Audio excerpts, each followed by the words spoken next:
The assassination of Charlie Kirk was a devastating turning point in America's political history. At just 31 years of age, the founder of Turning Point USA was a living embodiment of the power of words over violence. He was eager to engage in respectful debate, even with his fiercest critics. It was more than just political hyperbole that he was often spoken of as having the stuff of a future president.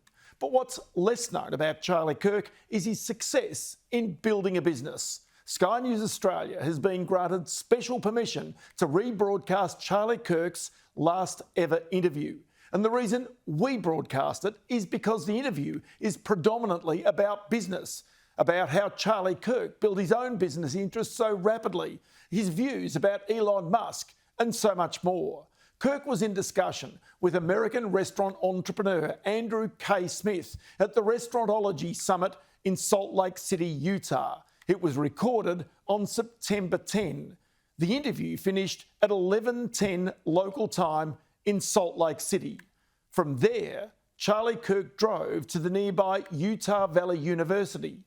Less than 2 hours after this interview ended, Charlie Kirk was shot dead.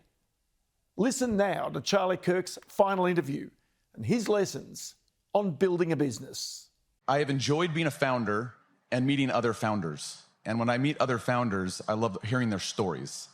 And I think that in every founder story, there's something that you can glean to say, am I doing things as good as I could be? And so one of the things that I found as I met Charlie, and this is the first time we've met actually in person, was that you're an entrepreneur, that you have this entrepreneurial journey that I don't think a lot of people would realize, that I didn't even realize. And because I've been an entrepreneur for 28 years, Charlie, a little bit longer than maybe you. Yeah. But as I've looked back at the past 28 years, I still think about the different inflection points I've had in my career and all the things that I learned at those different inflection points. You're, I think, years ahead of where I was, but I still have learned a ton from just talking to you a little bit. But before we jump into our entrepreneurial journey and share with a room full of entrepreneurs and executives, Charlie, we're both Chicagoans. Where are you from, and what's your story in Chicago? Yeah, I'm from Wheeling, Arlington Heights area. Arlington Heights. Yeah, so I mean, Elgin. Yeah, so Brian's here. He's a big Vikings fan. It's just this whole thing. So tough week. Tough week. It was a tough week.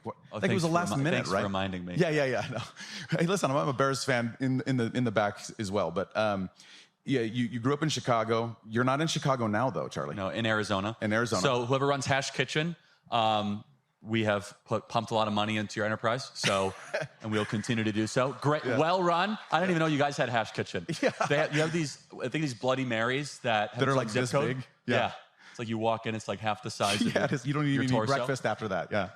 But no, Scottsdale's in a great place. We've built a lot of restaurants in Scottsdale and in Arizona air market, and it's great, and Hash is great. But you live there, you're married. Yep, 2 kids. Married and 2 kids. So you're doing the father figure thing, and it's hard, right?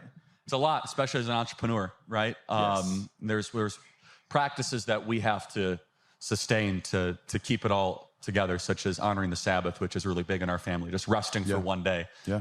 Because as you know, working just for 7 days straight, you'll burn yourself and your organization out if you do that. Yeah, it's interesting because we're in an industry where you go 7 days a week. Predominantly, right? And there are some very big brands that have done it where they've taken off Sunday. We have some brands Chick-fil-A, right? Chick-fil-A, yeah. And we have some brands ourselves that are off on some Sundays. I actually think that we all should do what Italy does, and that is take the whole month of August off. Should we do that? Who wants to do that? Because I want to do that. Makes up for the whole year. Yeah, it makes up for the whole year. I think we should do that. But did you ever see yourself here, though? Like, go back to when you were in Arlington Heights, and you're like, I'm going to be an entrepreneur. I'm going to build a thriving business, which I don't think a lot of people understand. You have a lot of different business events that you're doing. And it's not just events, it's actually business investments and initiatives as well. And that's what was surprising to me, is like, you're a true full-blown entrepreneur. Did you ever see yourself here? Well, not exactly. It's been kind of a interesting journey. But no, look, I've always been someone who has been into building stuff, and especially whether it be brands or businesses. And one thing I think that people don't quite grasp is that we have 1,000 employees in what we do. You know, we have a very successful for-profit entity, a very successful non-for-profit entity, well over $140 million in revenue now a year. Incredible. Which in our space is a lot of money, right? And so, yeah, look, I love finding problems and solving them, which is what an entrepreneur at its core actually is. And I love building teams. I myself know my skill set, and managing is not one of them, managing people day to day. But I'm really good at trying to find a vision, put forward exactly how we're going to get there, and then being kind of that life force. And as an entrepreneur, I find this especially with founders. Founders are rarely good day-to-day managers. Sometimes they are. But the one thing the founder has is that spark and that relentless drive to go to the next location or to the next interval. And what I have found is that is a rarity in a lot of times, where sometimes my team is like, Charlie, why do you keep on pushing? It's like, that's just who I am. It's like, we have to grow, we have to expand. I'm sure, Same thing. Same DNA. And understand, as founders and executives and as entrepreneurs, you're in a genetic rarity, literally, because most of the world just kind of wants to keep things the same. And it's our job to push them and to give them the vision and to instill them exactly what success looks like. So I love building stuff. I have some other fun entrepreneurial stuff we're actually going to announce later this year. Awesome. So that's a little bit of a tease. I know that you're a little bit of a developer too. You like a little bit of real estate, you're developing. Land, private, investments. I just can't, sit still. Can't sit still. So, some crypto, some also, of course, everybody's got crypto. Oh yeah, trust me, I know. But I have no recommendations of any coins. But no, all kidding aside though, I love the free market. I love actually playing and participating in it. And I also just love finding if there's problems that people need to be solved. And that's kind of been part of my life's work. Yeah, I feel the same as an entrepreneur over all these years too, Charlie. I've thought, what is the spark? I've been the founder. You've been the founder of your organization. And when I have invested into all these different brands now with Savory, one of the things that's interesting is when we meet with a founder and the founder's like, well, we want to do a transaction with Savory and we want to go retire. We're always, we're out. And the reason why we bow out of that is because they are the spark. And I think that they're still so important for that culture of that business for many, many years past. Now, when the brand is thousands of units and it's Chipotle, I don't think that people care as much about who the founder was.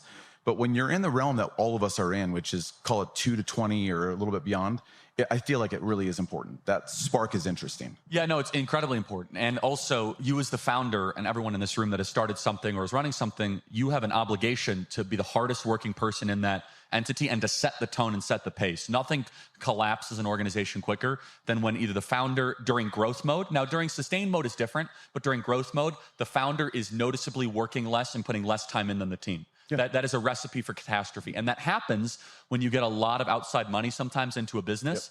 Yep. Where the founder hasn't really had to earn it and has had a ton of outside investors or private equity money. And they're like, oh, I'll just kind of work a 9 to 5, but you guys have to stay till 8 p.m. every night. That creates dissension and, obviously inevitable collapse. But it's more than just the hours worked. It's the founder has this original and initial vision of exactly where he or she wants to see this business go or this entity go. And that's honestly what makes this country so unique. I mean, I just visited South Korea and Japan this last weekend, nice weekend trip. Let's just run over there. Let's go to Tokyo, that's easy to get to. There's so many beautiful things about those countries. They're clean, they're orderly, they're polite. But honestly, they don't understand the word entrepreneur at all. No. I was trying to explain it to them. They're like, well, what do you mean? You start different businesses. Yeah. In their culture, you do a job, you do it for 30 years, you do it super well, and that is your duty. And they do. And by the way, it's incredibly appealing in a lot of ways, but there is a dynamism that's missing, right? There's kind of this energy and this this uniqueness that we have in this country. I mean, you go to continental Europe right now, which is actually economically not done very well the last 15 years, and we've done very well considerably. Entrepreneurship is largely dying across continental Europe, right? You're right? Maybe if you have one restaurant, maybe if you have one brand, but this idea of scaling and pushing and the Italian tax code cannot grasp the idea of losing money to grow a business.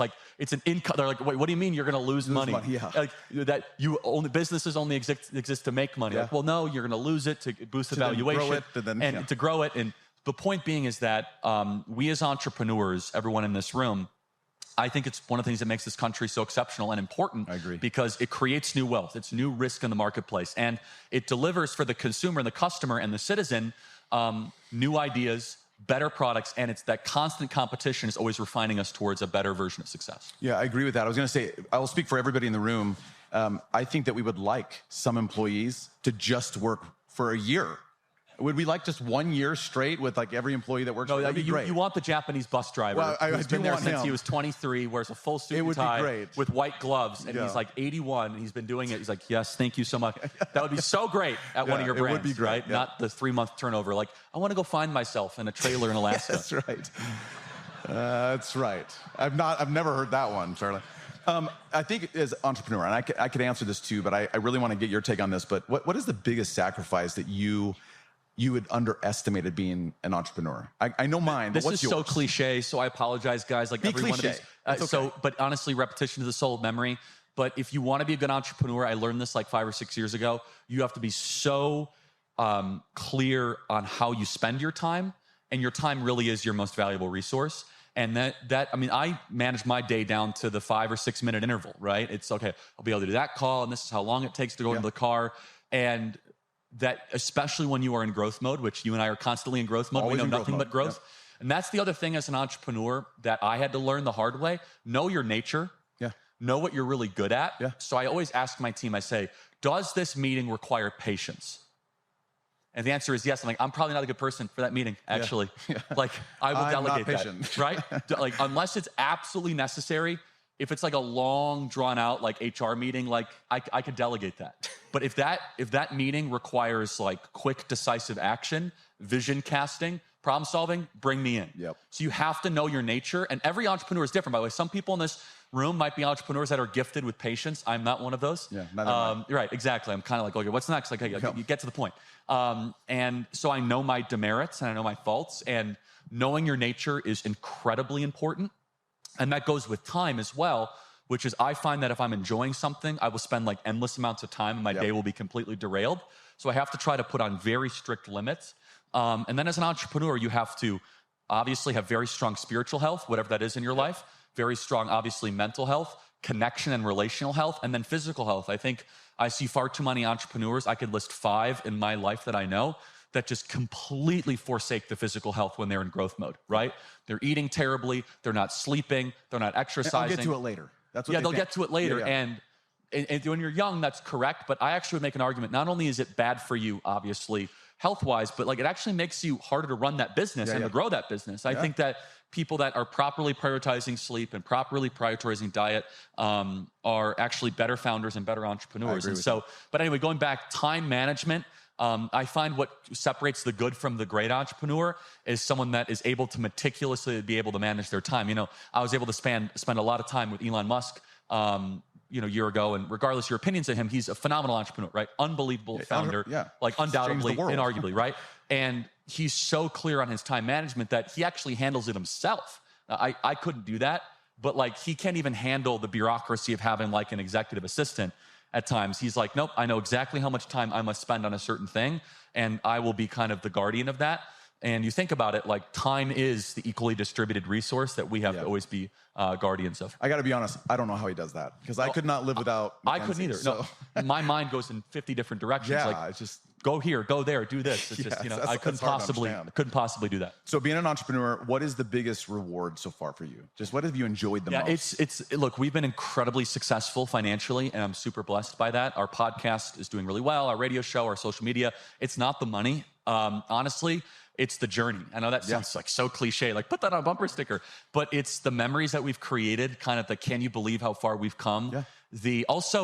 I did a lot of thinking about this last year, like what is it that really drives me? I love solving complex problems and doing the things that people say they can't actually be solved. Yeah. I'm sure you're very similar in that way, which is like, okay, people say that you can't have this kind of a restaurant or you can't have this kind of thing. Like, well, maybe you can. Is there a better? And that is what an entrepreneur at its core is, a problem solver against the tide.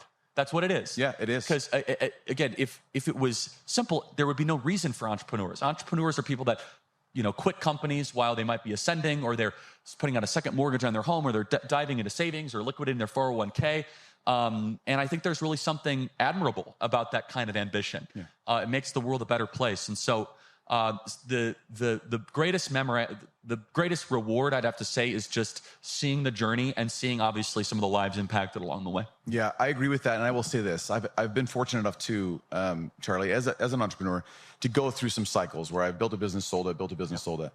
And people have always asked me before, like, what's been the best part? And I've said, honestly, it is a journey. So I had the bumper sticker way before you, just so you know. And in my mind, I thought, you know, I was always excited. Growing up in Chicago, I always had like this poster in my room, and it was a picture of a Ferrari. And I just remember, I'm like, man, one of these days, Charlie, I'm going to make enough to buy a Ferrari. And I remember when I bought my first Ferrari, having an exit. And I think a lot of people here that do know me a little bit know that I'm a car guy. And I remember getting in, I'm like, this is so cool, right? First day, I've made it. And the second day, it was like, that's pretty cool. And then like 2 weeks later, I'm like, Totally. cool. A month later, Charlie, I was like, it's a car. And it was so wild to me how anticlimactic and fast that was. And so when you say journey, I have a good friend, and I think many of you have met her today, but she just went through a business sale as well. And she's like, man, I'm reminiscing the last 25 years of building my business. And I feel like I appreciate more the journey of having gotten here than actually have gotten here to where I sold, right? And you need to enjoy every day then. Therefore, Every day. Because the reward is actually the process. It's the process of solving problems. And there's a reason why you're on your third fund, Andrew, because after your second or first second one, like, okay, fine, you could go retire. Like, okay, that's not what life's about. It's about value creation. It's about pouring into people. It's about making people's lives better. And I think that's always lost because the outside world that is anti-entrepreneur, or at least value neutral on entrepreneur, they're like, oh, it's all about the money. I mean, look, yeah, that's a way to kind of token. It's part of it. It's a way to tokenize and measure your success, obviously. No one here should be against it, but we would all say that it's about the team too. I mean, I look at my team, I'm like, I'll go to war with these guys. I'm sure you feel the same, right? For sure. Like, put me up against any other competitor and we will crush you because we've been through so much together. That's right. You galvanize as a team. Yes, exactly. And the memories that are created and the connectivity, right? That's what life is really about. At its core, it's about relationships. It is. And that's what, as an entrepreneur, it's like you don't want to be a lonely entrepreneur. I learned that. No. You don't want to be. You want people around you. In fact, if you are a lonely entrepreneur, it's like probably won't work very well, honestly, unless you're an incredible whiz kid engineer that has a gizmo better than anybody else. But you guys largely in the restaurant space are in the relationship business. That is. We are in that business. It's tight margins. It's knowing customers' names. It's knowing your employees. You have a tough day, bad day, you're going through divorce, and someone just break up with you. Like, that's what it's all about, right? And it's not just about, you know, maximizing the bottom line, which of course is part of it, but it's, I bet everyone in this room would agree that what is the most precious thing you have? It's the team, it's the human beings that actually make it happen. 100%. So moving forward to building a lasting brand, okay? So all of us are trying to build brand. We're trying to tell stories. We're trying to get you and your family, Charlie, to come to our restaurants. You've been successful so far. Okay, good. But we want you to keep coming back. And so how do you build a lasting brand? What are the table stakes for building a lasting brand in your mind? So I'm trying to think of how to apply it towards restaurants. So I'll just probably broaden it. And you guys, broadly, I mean, look, first of all, don't overcomplicate it. Don't do Cracker Barrel. That would be my first piece of advice. So if you have a brand that everyone likes, don't change it, right? So like, please don't change Hash Kitchen. We're not going to change it. Works too well. So don't do that.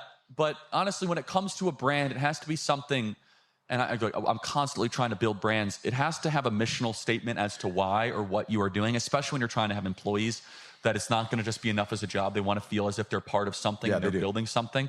That's something that's really changed the last 30 or 40 years, especially when you're adding kind of younger employees. But look, the cliche stuff, you know, building on social media, building on digital media, all that stuff matters. But even beyond that, like building a brand that will last and that will be durable, it needs to be connected towards the founder's energy and vision. And sometimes, honestly, if you're at like a couple dozen locations, it's okay if the founder is associated with that brand. If I think about the local restaurants that are not scaled, I know the owner of those restaurants. Yeah, you do. And I go to them because I'm treated well. And I know that he's in the kitchen constantly hawking the quality.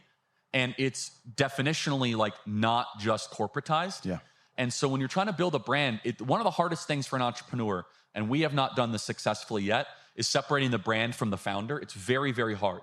I'm not convinced you have to do that, though. No, I don't think so either. Right? I mean, I maybe, again, like you get to a Chipotle, to your point, or you get to an In-N-Out burger, like, okay, eventually, but honestly, I would argue it kind of happens naturally at that point, right? Yeah, it does. But I don't think like the kind of doctrinaire corporate approach is, well, you know, I'm a private equity investor and we're investing in this restaurant and we need to make sure it's not too reliant on the founder. I get that, but honestly, I don't think that's necessary. I don't either. In fact, I think it actually might be unhealthy if that entrepreneur is the face on social media, is the one that can best describe it, that can best sell it to investors and to bankers and to future customers. For sure. Right? And So as it comes That's to a good. I think that there is an inescapable bond between the entrepreneur and the brand that I think that far too often the experts in the corporate world want to try to separate.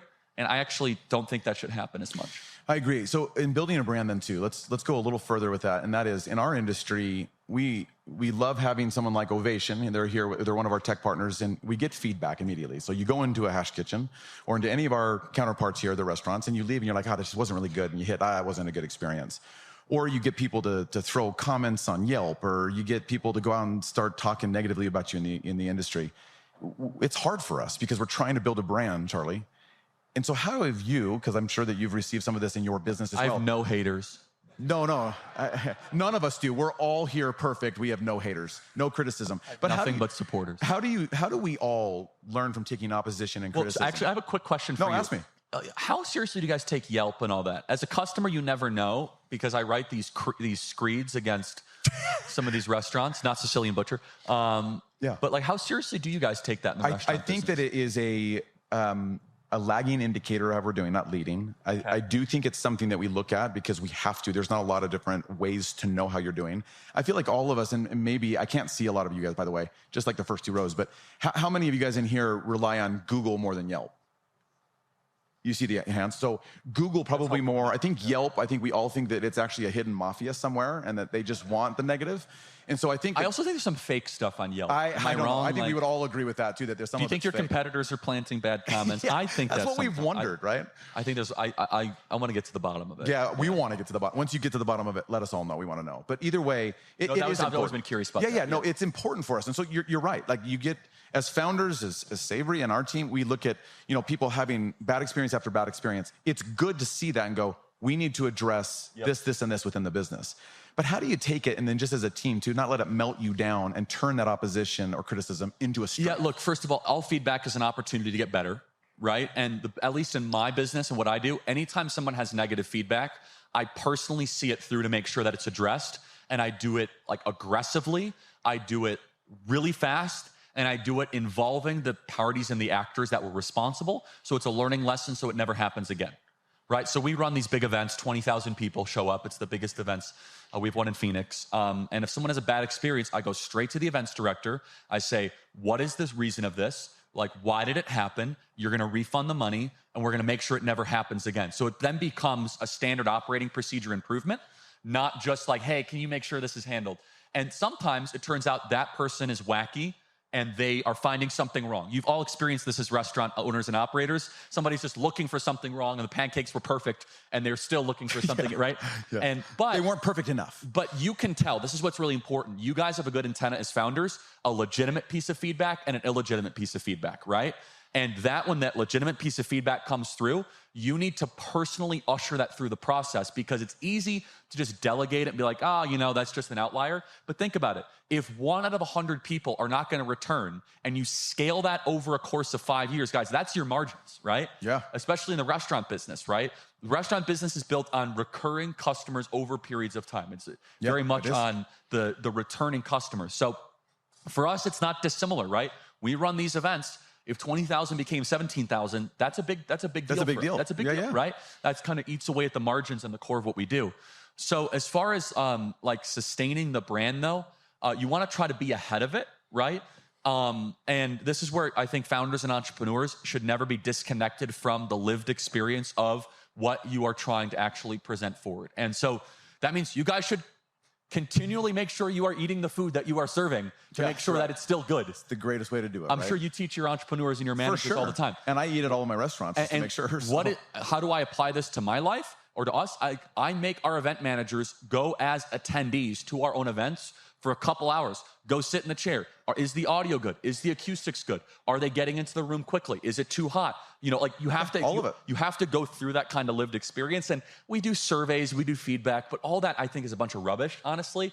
Nothing gets close to the actual tangible living through sitting in the booth at the restaurant. I agree. And then I'll just repeat what I said. It is very tempting. And I go through this all the time as a founder, as an entrepreneur, when I receive negative feedback, to do two things: to either take it personally or to dismiss it. It took time for me to be like, look, great opportunity to be better. That's not natural, because you get defensive. Like, what do you mean you didn't like the Bloody Mary, right?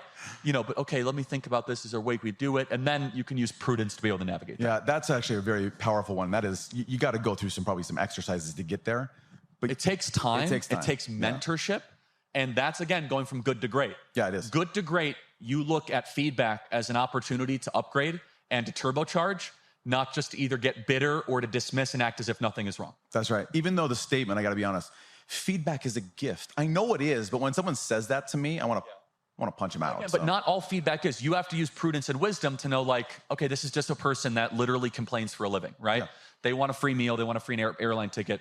But there's also, you could tell somebody that writes like a very thoughtful letter, I was ignored a couple times, this and that, like, okay, this is something that we need to take care of for sure. So last few questions here. Appreciate the time. Lessons from leading employees. I mean, you have over 1,000 Gen Zs.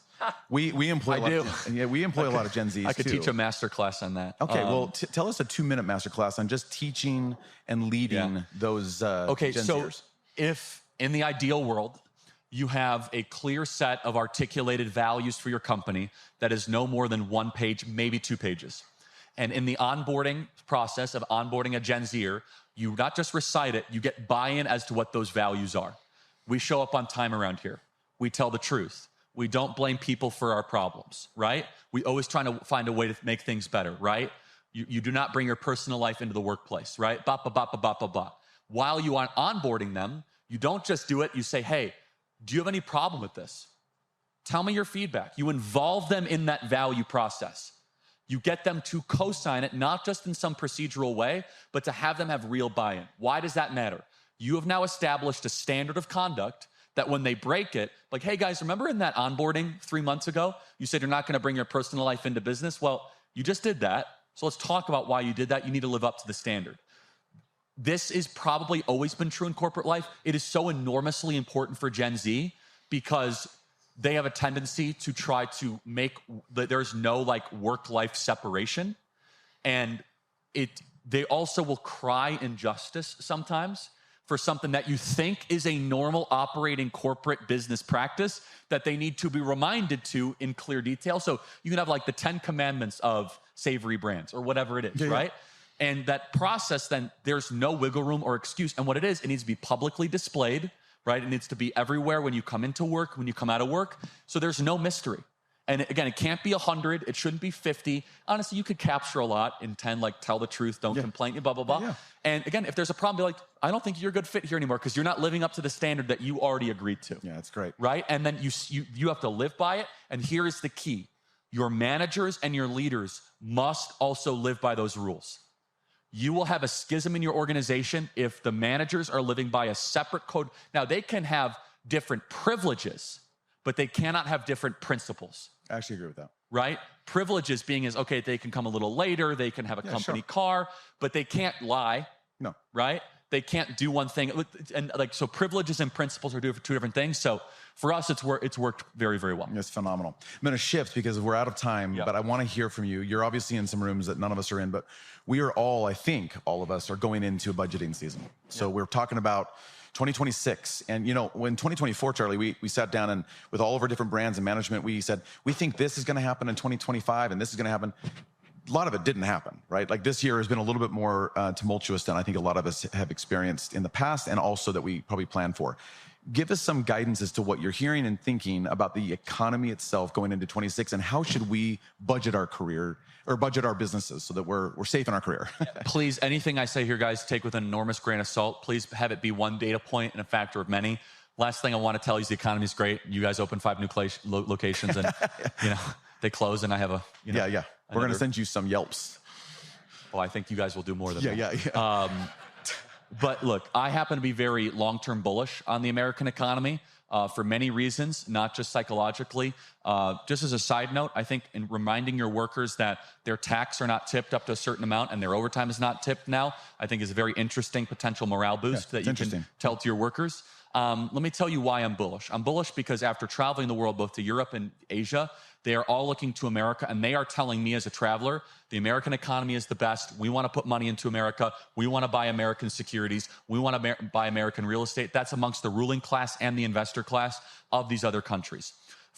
Secondly, I think that there is a massive pent-up economic boom that's waiting to happen around artificial intelligence that is going to reverberate positively throughout the entire economy. I think it will make your businesses more efficient. I think you'll be able to better analyze data. I don't think, honestly, if we're doing this 5 years from now, I think we'll laugh. Like, we used to look at Yelp. AI is now better able to synthesize, 100 different receipt transactions in an hour, and we could tell whether or not they had a good experience or bad experience. Like, I think the way that we analyze data and that it guides your businesses is going to completely change, and it will make you more profitable. It'll make your businesses better and more attractive. And so if I were to give you a piece of advice you should take, embrace AI wholeheartedly in every way you possibly can, because if not, it's the same people that didn't embrace the steam engine, okay? Yeah. You'll be, or the, what's that internet thing? I don't need that. I'm just running a restaurant. So I highly encourage that. I think rates are going to go down. I was talking to a major multi-trillion-dollar fund manager the other day, and he says their data shows the American economy is a lot better than even the Fed thinks it is. So I happen to be a very optimistic person. I think that there is probably going to be a market correction at some point. I think that publicly traded securities are vastly overvalued, largely because money doesn't know where to go right now. So it just keeps on going into these high, insane multiple, the same 6 companies, and NVIDIA, Google, Microsoft, that just keep on there. But the actual brass tacks, consumer sentiment is actually okay. Consumer spending is remaining strong. If there were some pitfalls of where the economy is, housing remains to be a big problem. However, shelter inflation hasn't gone up too much since January. But the last thing I'll say is this, is the more I spend in the economy, both as an analyst and actually as a participant, the more I realize that so much of this is psychological, that if people believe things will be better, they will be better. You guys are the top, the biggest one-to-one correlation of that statement that I could imagine. I agree with that. Either people eat out because they think things are good, or they do not think things are good, right? And so I would say that the more that we can cheerlead the economy, the better. And the more that we can say that it's good, the more that it will be good. I would much rather be the United States than continental Europe right now. I would much rather be the United States than a lot of these other countries. I think there might be some 1 or 2 minor corrections, but we have every possible asset. I think that we're going to see better energy prices. I think we're going to see more capital deployment. Also, guys, if you're going to go to more, if you guys are going to be building more, whatever it is, convection ovens, whatever it is, there's 100% depreciation coming back in the tax code here, which is huge. And heavy machinery discounts. I don't know how that applies to your businesses, but I imagine it's pretty good, right?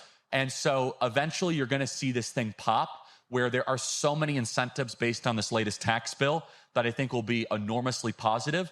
And if the no tax on tips and no tax on overtime actually does end up materializing into demand-driven parts of the economy, there'll be more people that have more money in their pockets that will spend it more in restaurants, right? So again, don't take this to the bank, but generally, I am investing like a bull. Especially a long-term bull, a 5-10-year long-term optimist. I think that we have such incredible assets. And the last thing is, I talk to entrepreneurs, they still are in growth mode. They're in problem-solving mode. And I think as long as we keep that kind of mindset and that psychology, I think we're going to be in a very, very good place. Yeah, I appreciate that. Last question. What is a quote that you live by? A quote that I live by. I'm a Christian. I wear it on my sleeve. So quotes would probably always be Bible verses. I'll give you 2. One is actually not in the Bible. It's more mythological. And one is actually in the Bible. The first is not in the Bible. It's "This too shall pass," which was actually, people think it's in the Bible. It's not.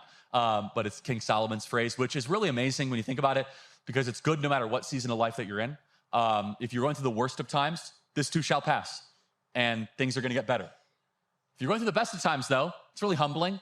This too shall pass, and this will fade away, because this will not last forever. So I love that. And they don't. Exactly. So it's a time-transcendent truth that applies towards all periods as an entrepreneur. It humbles you when you need it, and builds you up when you need it, gives you hope when you need it, and also gives you a little bit of a dose of a gut check.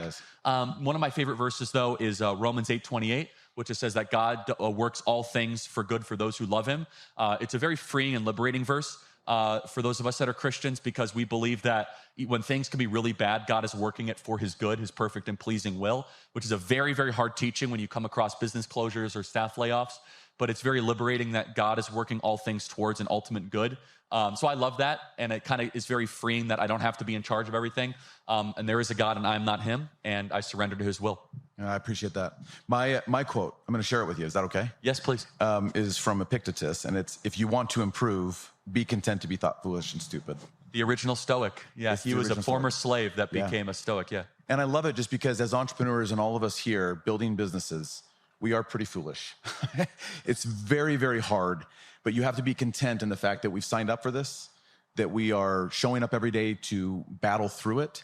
And so all I'd like to leave everybody here with is stay the course, be smart, stay positive. I like that you have a positive outlook on the economy. I do too. We're investing like crazy right now into the market. Don't do it because I told you. Just no. Okay. We were doing that before, but this year and even next year. But I appreciate you sharing some of your wisdom, and you're obviously in circles that we're not. And so thank you for sharing some of the things that you're seeing and you're hearing. And thank you for sharing your entrepreneurial journey. I think that all of us learn from each other, even if we have differences, by elevating each other. So thanks for being here to Thank you guys for warmly welcoming me. Thank you so much.